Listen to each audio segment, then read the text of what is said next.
Welcome, lovely listeners, to another exciting episode of Transform Yourself, the podcast that's all about empowering you to shed those stubborn pounds and embrace your best selves. We are your hosts, Kacy and Tyler, and we use the 4 M's of fitness, mind shift, meal shift, micro habits, and muscle building to create an attainable and sustainable approach to weight loss.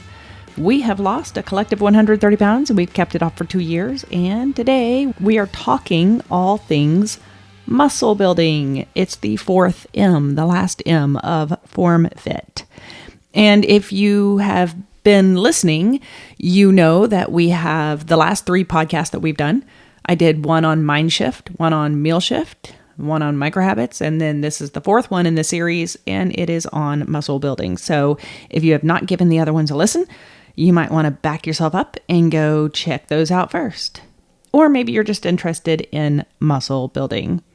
So although it's the last M, it doesn't mean it's not important. Muscle building is very important to weight loss if you plan to keep the weight off.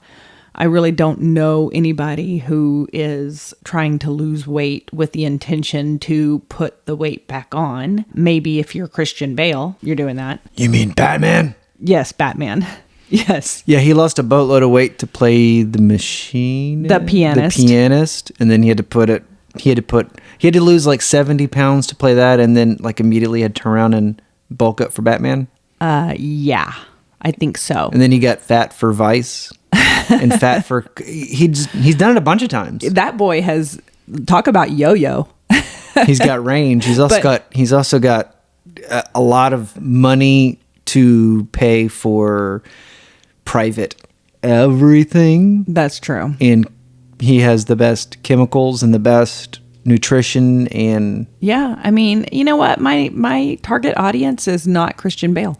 Yeah. So. If you had the Warner Brothers studio saying, hey, we're going to give you $13 million to play this role, can you lose some weight? You'd be like, okie dokie. I can figure that out. Got it, boss. Okay. During today's episode of Muscle Building, I'm going to cover stats on muscle building.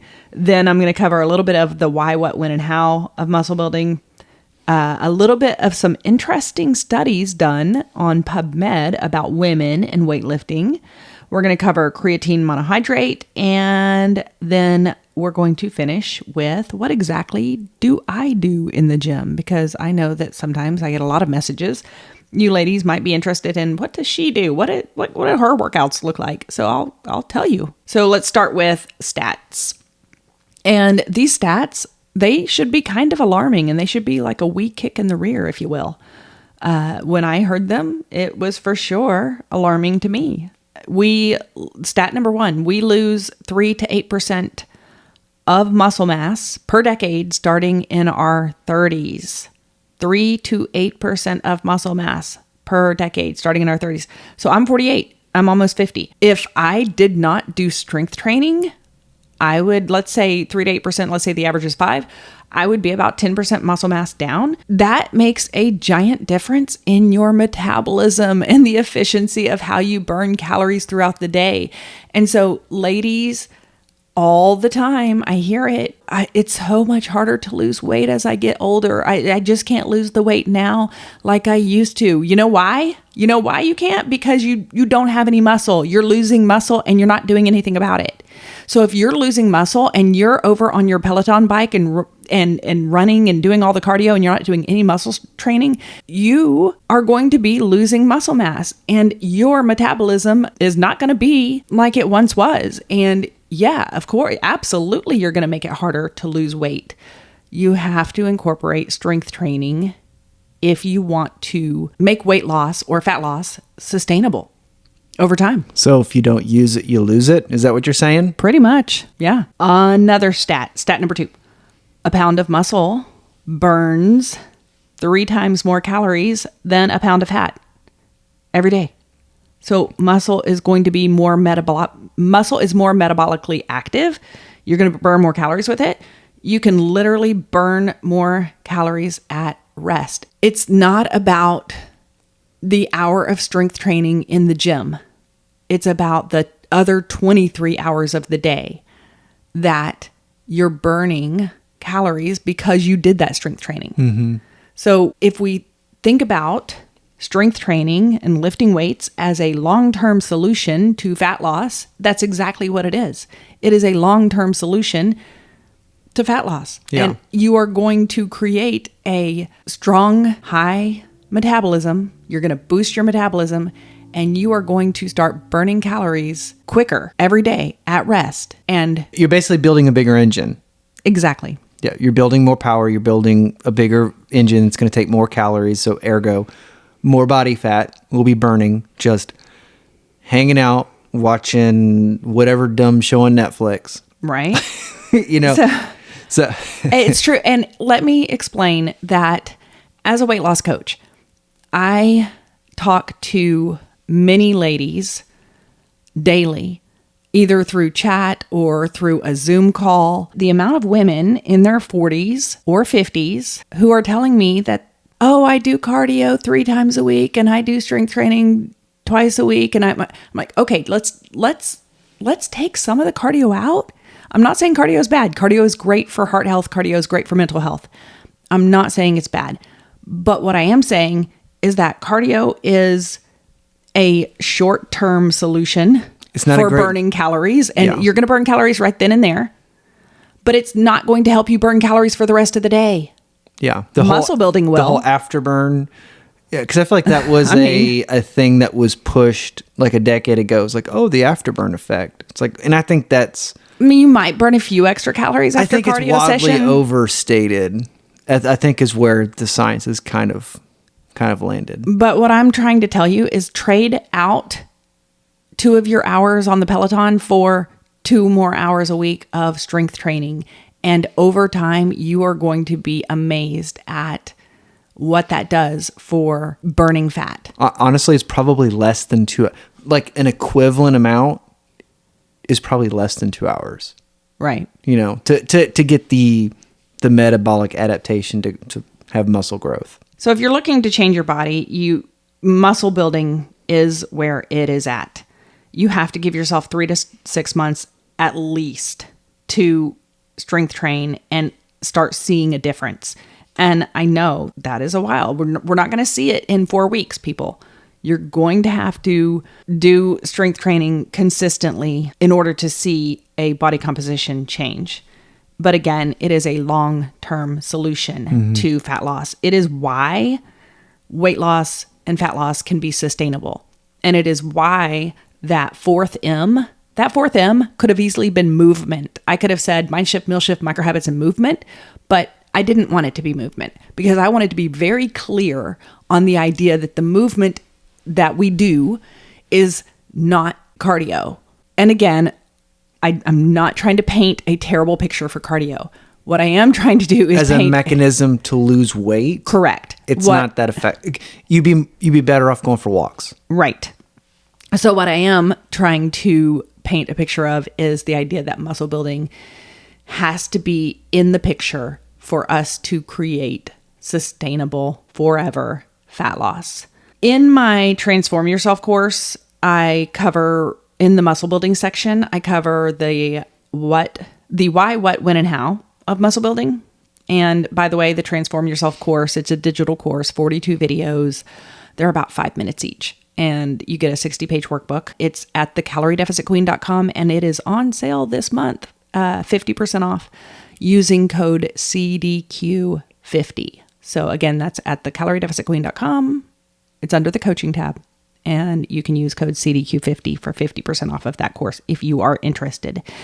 I do go much deeper into the 4 M's of fitness in that Transform Yourself course than I do here on the podcast. Before we get to the why, what, when, and how, one more quick stat. Females age 40 to 49 should have a body fat percentage of 19 to 28%. According to who? According to the American College of Sports Medicine. Okay. Yeah. And men age 40 to 49 should be between 14 to 23%. I personally, the last time I scanned myself, by the way, I do not use super accurate way of scanning my body fat. I go to Gold's Gym, and then next door there is a nutrition depot, and I stand on their little scale and I use those little handheld things. I think it sends like electrodes through you and measures it for you. And it is not the most accurate. My body fat percentage is around 25%. So I fit in the normal range. Same thing for at-home scales. Send the same, like a pulse through your feet. Don't take that as gospel. I'll just put it that way. Use it as a benchmark. And when I was doing, if you do want a accurate reading of your body fat percentage, ladies, then go get a DEXA scan. I actually did a little dig into it because I thought, how much is a DEXA scan? I don't even know. There's a place near us, and it was offering a DEXA scan for $100. And I thought, man, that's totally worth it. I want to go get that done. So I'm going to book myself. Well, there you go. It's going to happen. Stay tuned, people. We're going to find out. We're going to see. Yeah. And the DEXA scan, it just basically uses x-rays so that it can measure your fat, muscle, and bone ratio in your body. So, uses x-rays. That's interesting. Yeah. It's a low form of x-ray. But it is much more accurate. So anyways, stay tuned. I can't wait. Let's touch on the why, what, when, and how real quick for muscle building. We already covered a little bit of the why. We covered the idea that it is a long-term solution to fat loss. It will increase your metabolism. It makes it easy to sustain fat loss. But also, ladies, it regulates your hormones. So if you are having hormonal issues, it will regulate your hormones, leptin and ghrelin specifically, and it is going to help regulate your appetite. It will help you get better sleep. It will help you reduce stress. Mm-hmm. It will help your bone density. So y'all, it's going to help fight osteoporosis. There's not really a negative to muscle building. I really can't think of a single negative to muscle building. It's going to lead to a longer life. It's going to lead to longevity. The what behind muscle building? What is it? What is it not? It is clearly, it's not cardio. It is resistance training. It is progressive load. And we're going to talk about that in just a second.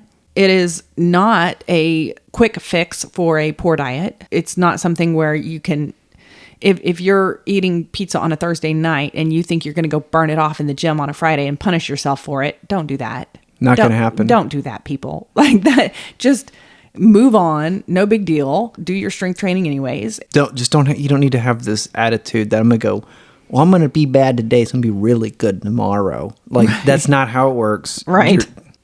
Yes. You can't outrun your fork. Doesn't matter. Y'all, muscle building is not just for men. It is not just for men. It is, I promise you, if you haven't been to a gym in a while, yes, okay, gym culture might have changed a little bit since the 80s, 90s. I get it. It has. Like, people walk around with their little tripods and their phones and filming themselves all the time. And I might be one of those people. Go ahead and admit that now. Anyways, for shame. Well, it's all the 20-year-olds and then me. It's a bunch of 20-year-old filming themselves in the gym, and then there's me. And I'm sure people are like, what is this old lady doing? So what is the you go to Gold's Gym now, and there's a flock of 20-year-olds and 30-year-olds. I mean, there's all ages. Okay, don't let me scare you away from the gym. That's beside what the point I'm trying to make, or the question I'm trying to ask, I guess. Like, what are they doing with that video? Like, clearly, we all know. I mean, I bet they're all uploading it to Instagram. Do what? Just like I am. Yeah. So you think there's that many people trying to be fitnessy people online? I 100% believe that every single person in the gym that has their little tripod out and their phone and the ring light that's kind of a tinier ring light, mm-hmm. I believe that all of those people are uploading to Instagram or TikTok to try to create a following. And you know what? I cheer them on. Go for it. I hope they're successful. Okay. So there you go. I believe that. I didn't know that. Okay. All right. So I think my last point was that it's not just for men. Get in the gym, get in the weight section. And I do recollect, I feel like in the 90s, I was working out in the weight section and there weren't too many women in that section, in the free weight section. But now I think it's a good 50-50. It's men and women there. When should you start muscle building? Now, like yesterday now, like as soon as possible now. It is not too late to start muscle building. If you're in your 60s and you're thinking, oh, it's too late for me. No, it is not too late for you. Absolutely not. Start with where you need to start. I say this all the time. And if that's just 20 minutes twice a week, okay, great. And you don't have to go to Gold's Gym. Y'all, I did not start at Gold's Gym.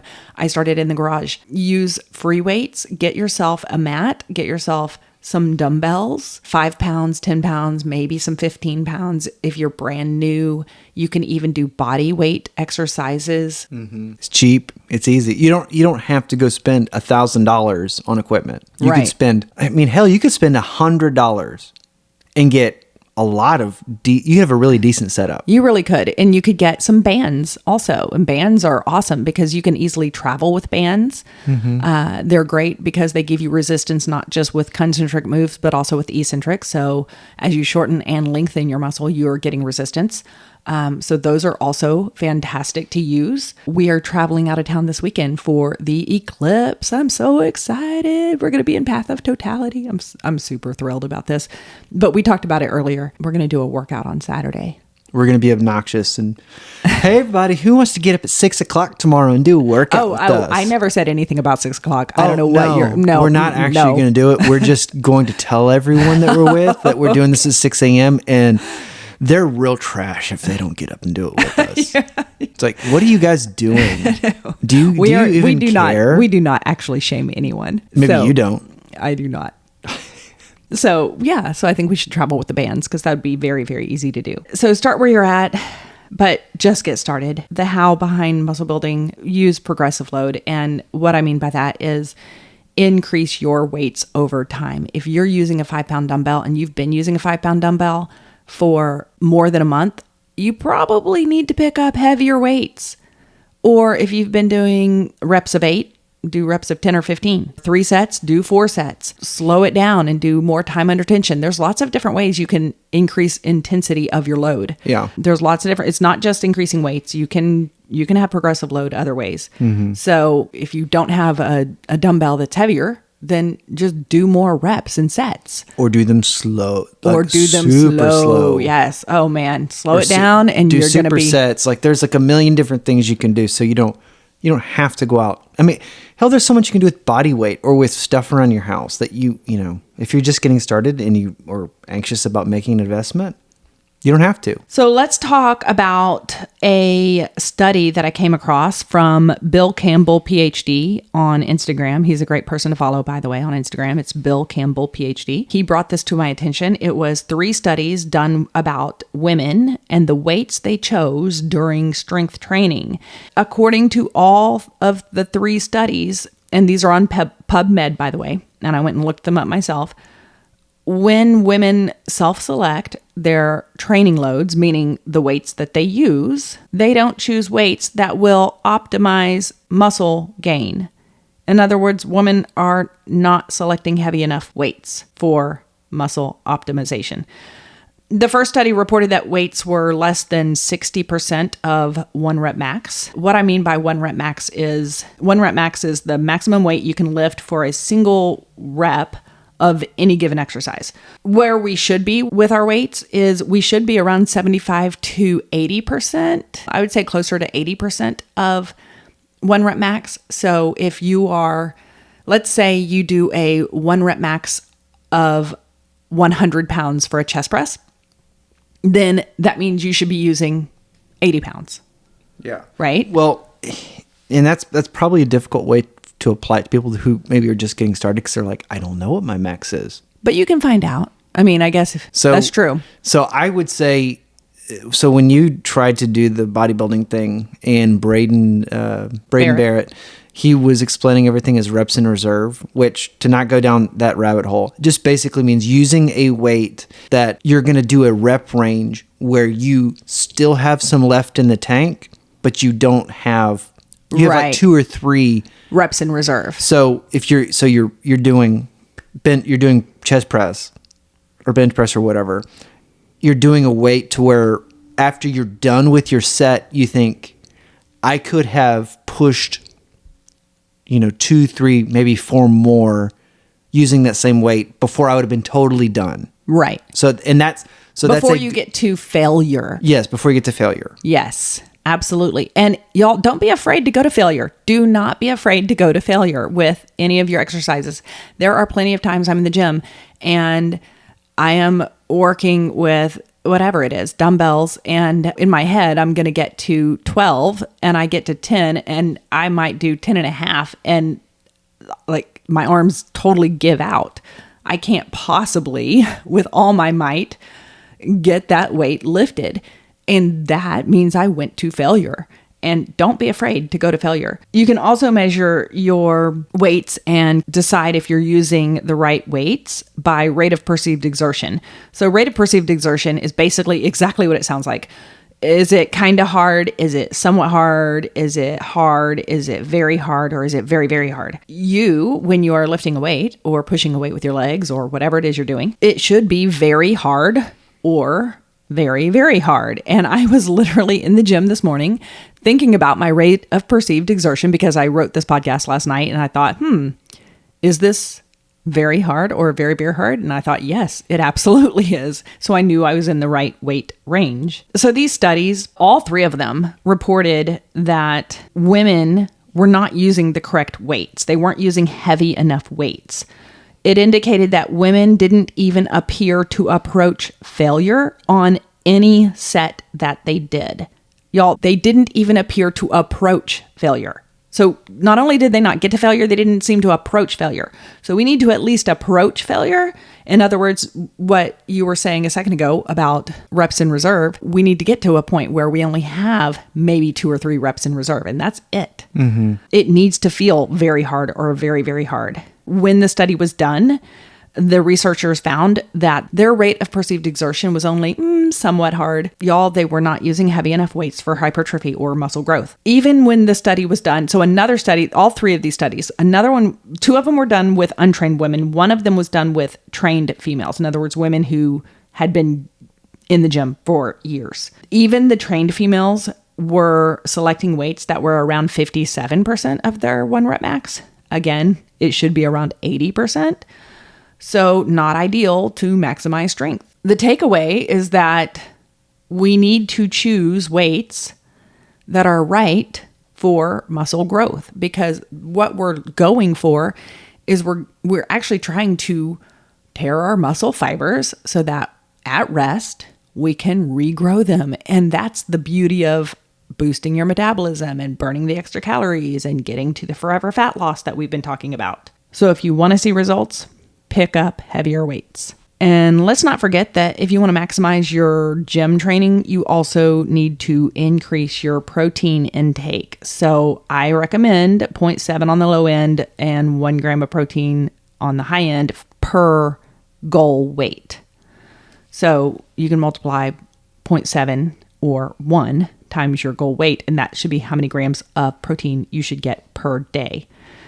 I want everybody, all of my clients, I want them to work up to 1 gram of protein per goal weight. Bodybuilders, they use 20 to 30 grams of protein every 3 hours. Rule of thumb to maximize their gains. That's a totally different thing, though. It is a totally different thing. It's not what I recommend for my clients. That has to do with leucine. It has to do with a very specific amino acid. And that's about eking out every possible square inch of performance out of your body. Not a real normal person way to live. Right. Okay. We'll talk about protein. Yeah. I've got an update. On? Penguin meat. Oh, no. Oh, no. So I've done some digging. Apparently, it's a little bit convoluted, but I'm pretty sure it's basically just illegal. It's illegal to eat a penguin? Well, because they're protected in most places. Aw. So you can't. Sweet. So there's no real ready access to penguin meat.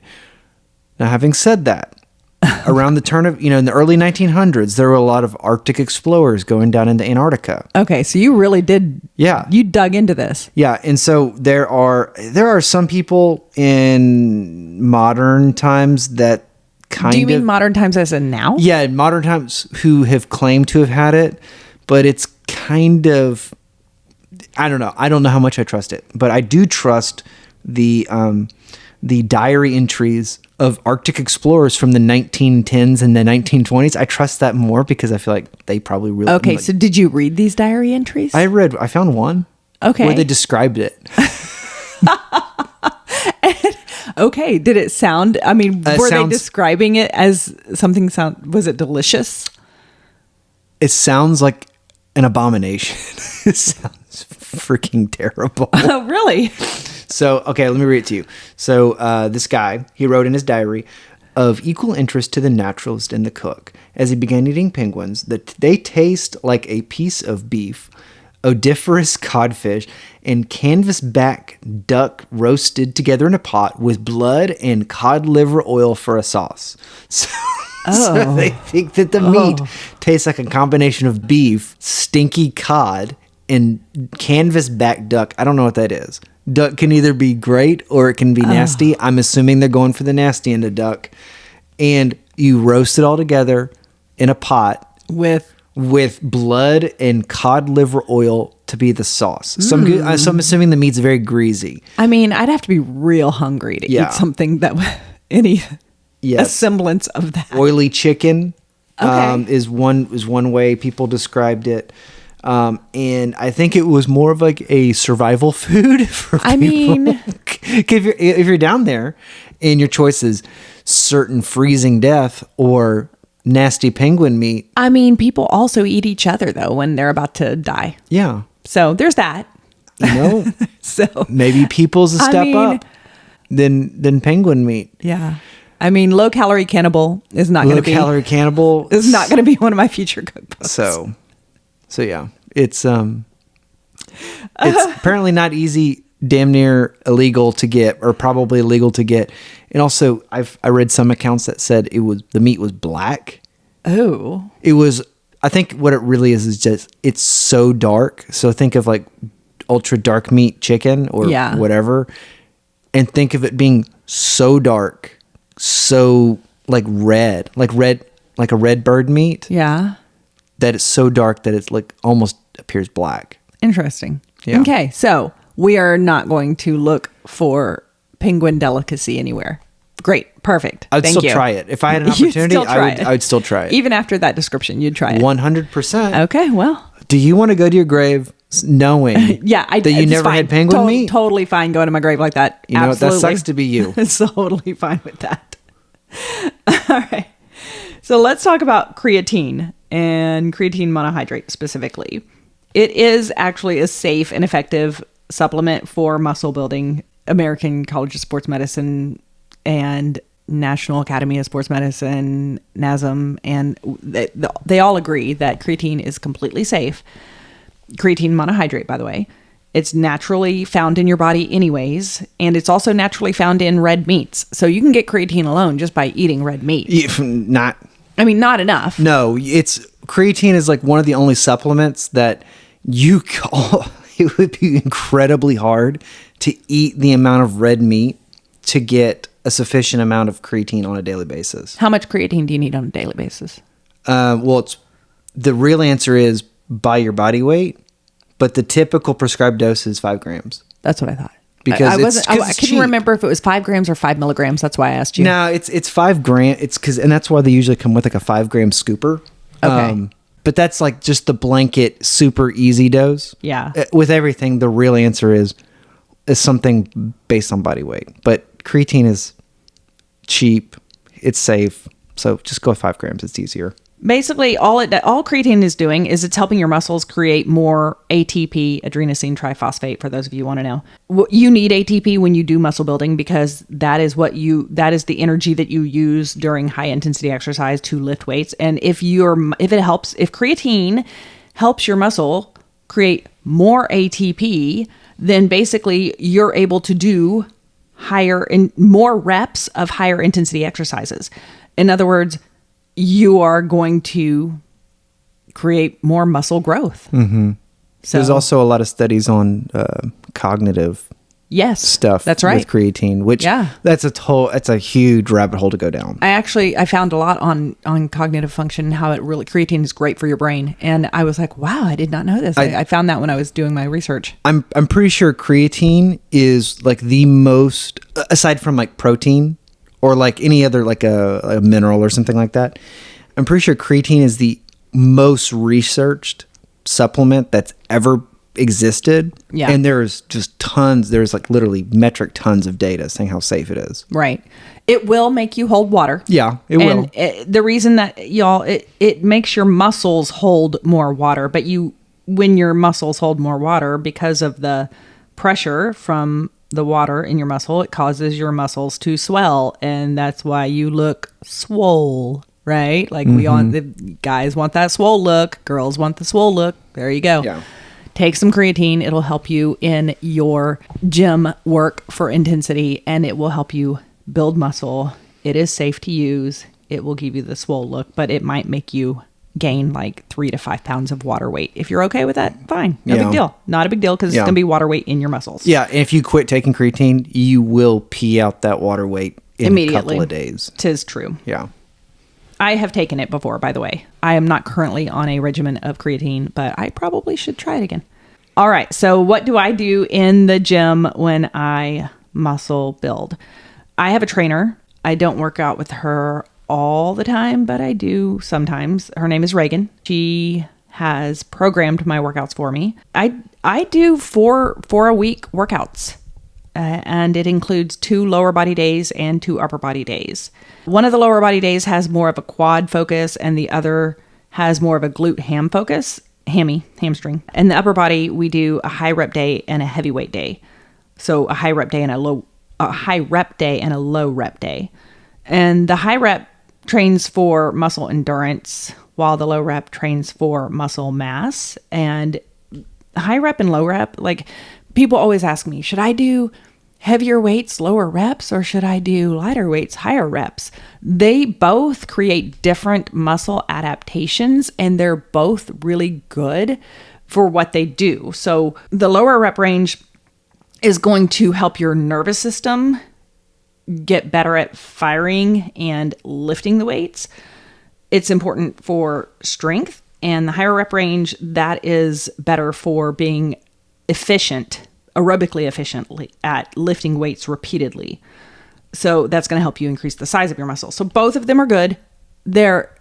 And that's why I at the gym, I do 1 day of upper body with high reps, 1 day with low reps. I do a little bit of both. I would recommend that anybody do a little bit of both. My Mondays, that's my upper body day, and I focus on deltoids, lateral delts, frontal delts, rear delts. I do chest, and I do triceps. Wednesdays are also an upper body day, so my Monday, Wednesday is upper body. And here's the deal. On Wednesdays, I still do lateral delts, frontal delts, rear delts, chest press. So those I do twice a week, because if you want to grow muscle, you can't just do that exercise once a week. That's 4 times a month. That's not going to get you the hypertrophy you might be looking for. So I would train, if there's a muscle group you want to grow, I would train that muscle group more than once per week. Wednesdays, however, instead of focusing on triceps like I do on Mondays, Wednesdays, I do more of kind of a back focus. So lats, rhomboids, traps, those kind of things. My Tuesdays and Fridays, Wednesdays are always my day off of the gym, middle of the week. Tuesdays and Fridays is when I do my leg day. Tuesdays is more of like leg press, lunges, leg extension. So I really get my quads with that. Sissy squats, more quads, calves. So Tuesdays are very quad focused, and Fridays are very glute and hamstring focused. Fridays, I start with today's workout, in fact, because today is a Friday for us. I started with Bulgarian split squats. Do Bulgarians just kind of hate us? Is that why they created the Bulgarian split squat? Because nobody likes it. No, everybody hates. You like Bulgarian split squats? You really do? I really do like them. They're really hard. I dread them. They're so hard. They were so hard this morning. Oh my goodness. Oh my gosh, they help you with your balance. They help me with so much. But yes, the Bulgarians, I don't even really know what Bulgaria is. Where is Bulgaria? I have no idea. I'm just going to go say Eastern Europe. I'm going to say former Soviet bloc as a guess. I don't know. This can be something I can report back on. I can do a little deep diving on Bulgaria. I mean... But I remember even in high school hearing about, they're doing a Bulgarian workout. I don't know. It just maybe it's just the name Bulgarian. You put Bulgarian in front of anything. Do some Bulgarian abs. I don't want to do it. Well, no, thanks. See, and that sounds awful. See, and that's why the Eastern Europe Russian folks like owned weightlifting for so long, because you're Bulgarian this or Russian this. You're like, holy crap, that's hard. But then if you heard, oh, well, this is a British squat, you'd think like, oh, this is something dumb. A British squat. This is a British. This is a French lift. Oh, okay. Oh, so easy. It's such a French lift. Got it. Okay, let me put my pinky up. Oh. But yeah, but then a Bulgarian lift, you're right. But a Bulgarian lift, you're like, because they have the market cornered on branding. I mean, on branding stuff after their country. You're right. I want nothing to do with it. But the word Bulgarian is there. But the Russians and that whole group of people from the Soviet days, like they were legit. They were the best at weightlifting. It's true. At Olympic weightlifting. They were the best. What else? Fridays I also, besides Bulgarian split squats, I start with those because there's no way it's going to happen later on in my workout. So I start with those on Friday. I do abductors. I do a glute push down machine. It's a very interesting machine. I don't know that all gyms have this, but it works the glutes. Mm-hmm. Leg curls for the hammies, and I end with some deadlifts. So yeah, it did the job today. I was feeling it. All right. So people, I need you to know this. Listen here. Please don't try to change your strength training workout every 4 weeks. Do not think that you have to change it up so often.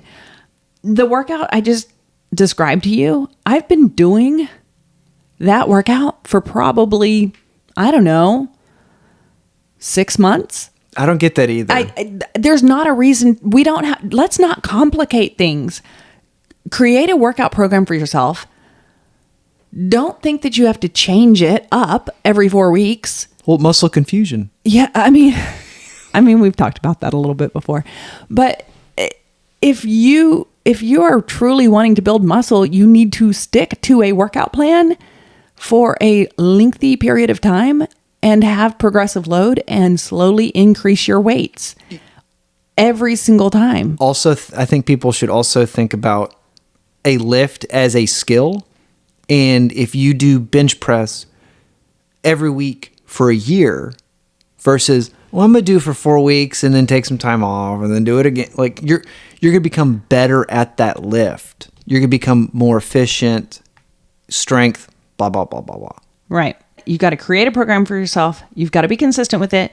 You've got to create progressive load. The only change in your workout is the amount of weight you're lifting or the amount of reps you're doing so that you can get progressive load, so that you can get muscle growth. That is going to buy everything we spoke about at the very beginning of this podcast. That is going to buy you a boosted metabolism. That is going to buy you longevity. That is going to buy you a lot of extra calories that you can now consume because your body is burning more calories at rest. You are going to change your body composition. This is so key to longevity with fat loss and changing your body composition.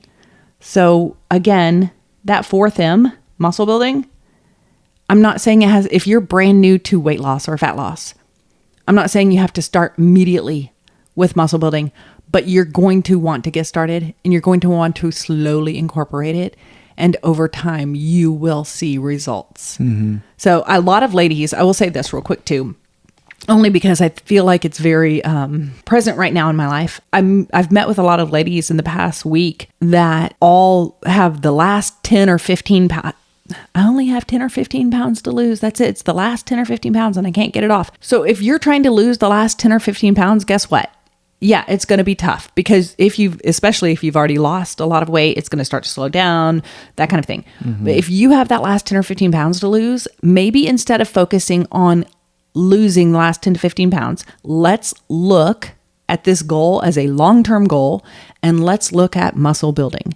Because if you reframe your goal and make a goal of getting in the gym and strength training and muscle building over time, as you build muscle and keep your calories the same, you don't increase your calories. As you build muscle and keep your calories the same, you're going to burn more calories, and therefore you will lose the fat. So not only that, but here's the other funny thing. The scale might actually stay the same, but you might actually really love the look of your body because your body composition has changed. So it might not matter anymore, that 10 pounds. You might think, man, I look great at the same weight, but I've changed my composition. Just something to think about. Thank you for joining us on this episode of Transform Yourself. If you found today's discussion valuable, please share it with somebody who might benefit. And remember, you are capable of incredible change, and it all begins with mind shift, meal shift, micro habits, and muscle building. Until next time, stay committed to your journey, keep loving yourself, and keep transforming yourself. Adios.